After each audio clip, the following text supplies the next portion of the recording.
Sugar Island. We'll see how that works out.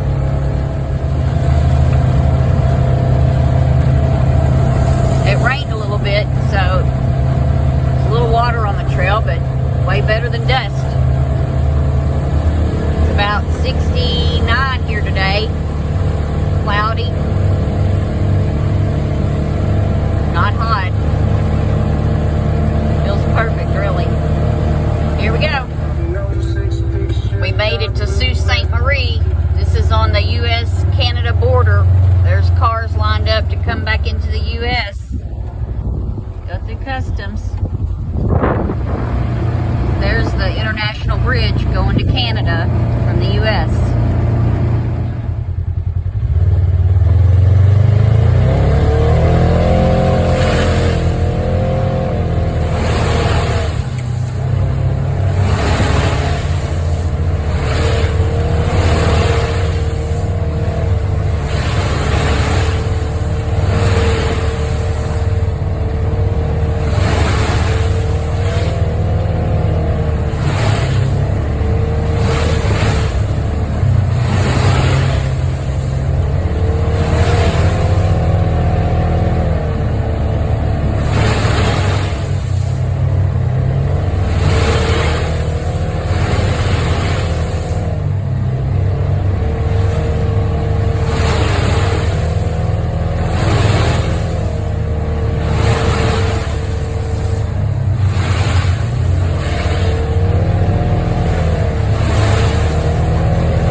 Thanks for watching, guys. See you on the trails.